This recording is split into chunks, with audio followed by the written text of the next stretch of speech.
Olá! Hoje o tema do vídeo é Assassin's Creed 3 ou Assassin's Creed Renegado. Esse é o livro, esse é o jogo.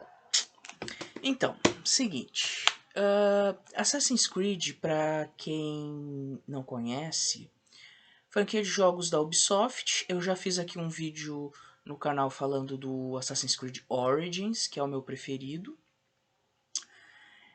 E esse aqui, Assassin's Creed 3, ele se passa durante a Guerra de Independência dos Estados Unidos. E o interessante aqui é que o protagonista, o Connor, ele é um índio, um personagem indígena.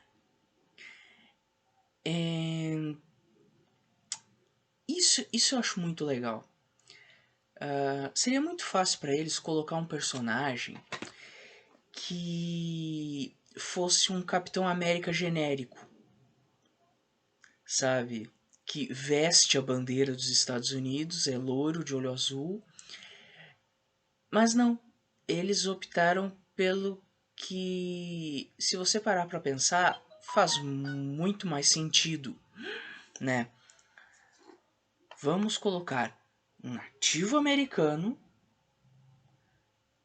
para proteger o seu povo, ou ao menos tentar proteger o seu povo, né?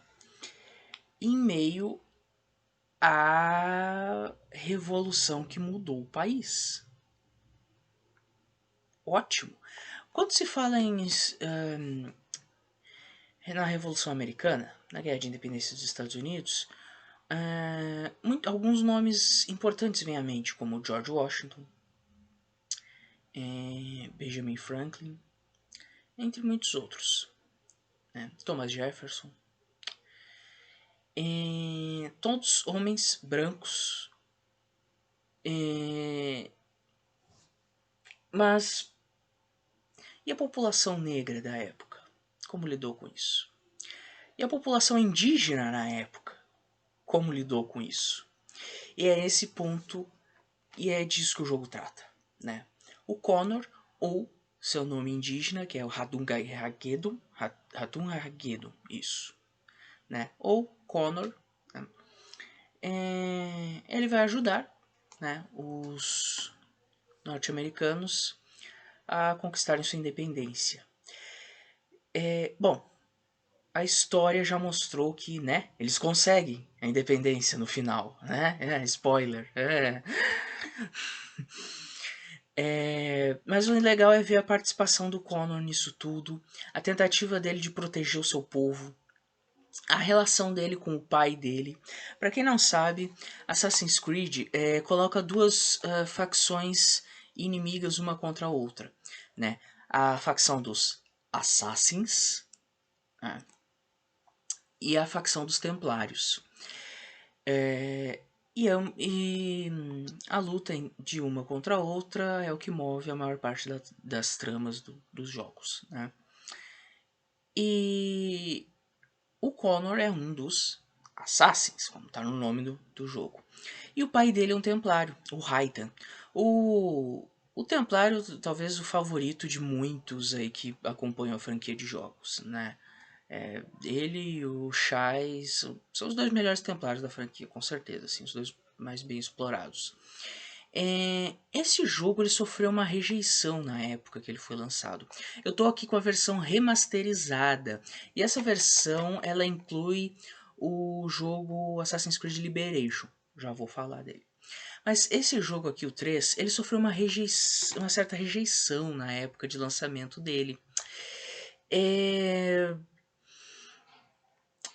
E eu vi vários comentários diferentes a respeito dessa rejeição. Alguns atribuem à história principal, outros atribuem ao protagonista. Outros não gostaram dos cenários da época.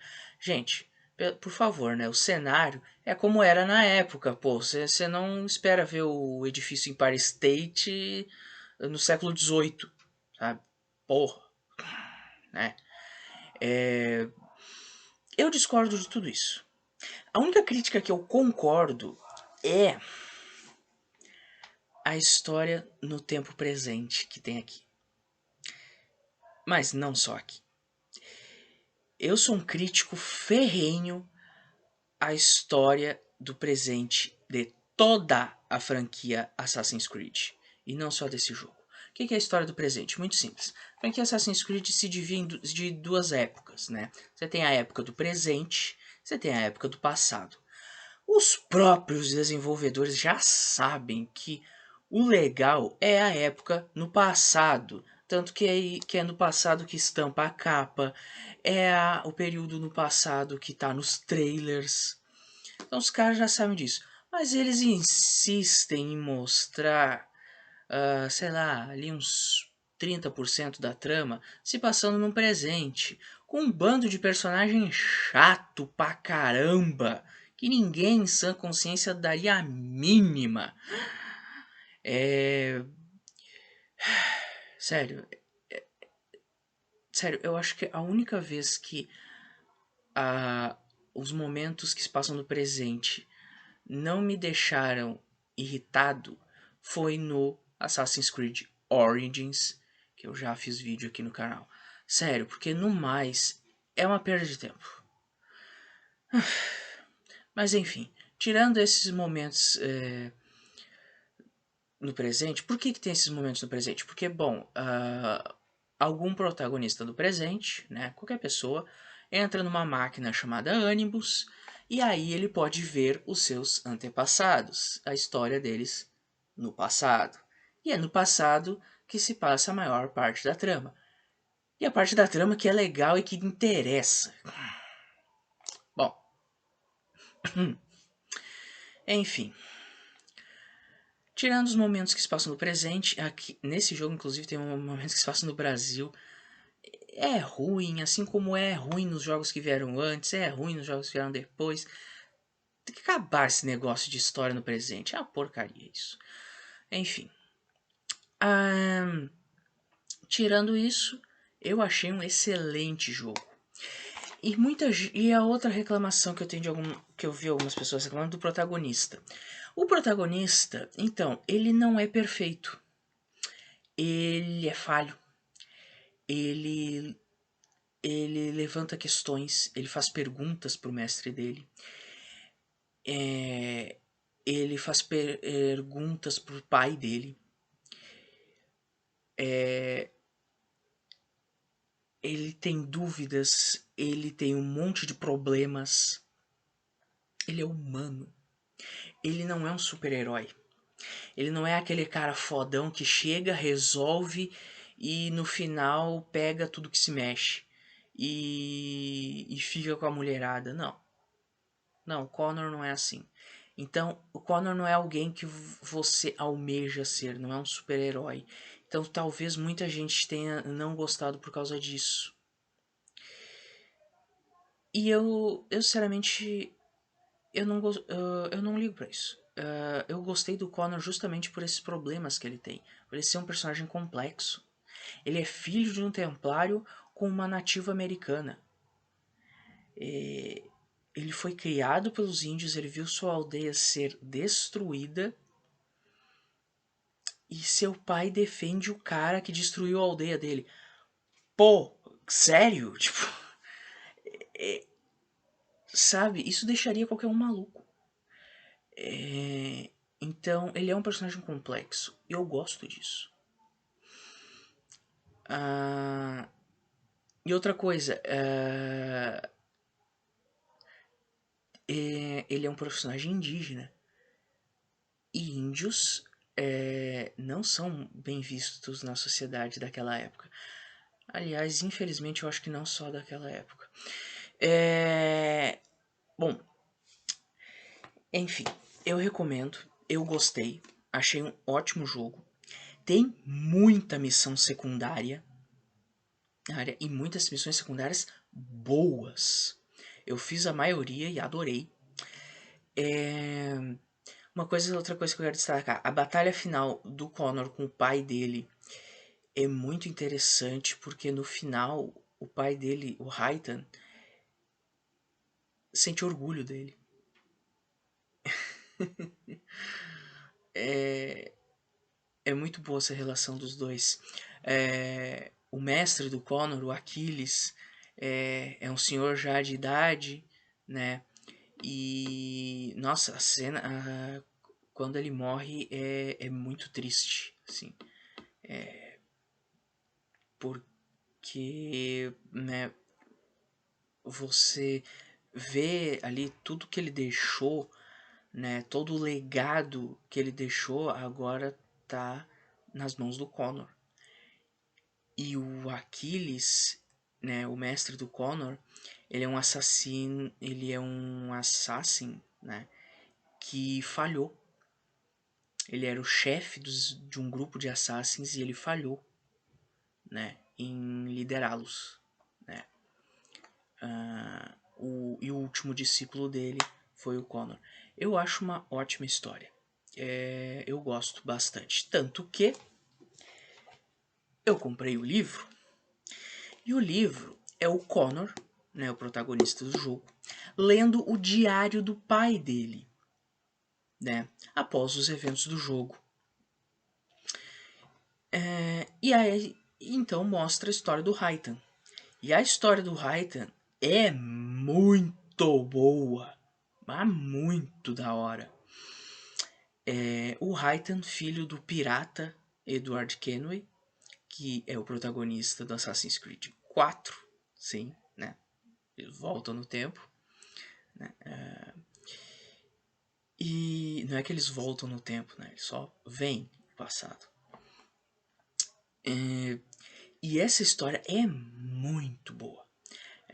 Essa sequência, essa árvore genealógica que se forma, né? De pai, filho e neto, é muito legal. Mas muito legal. Eu gosto bastante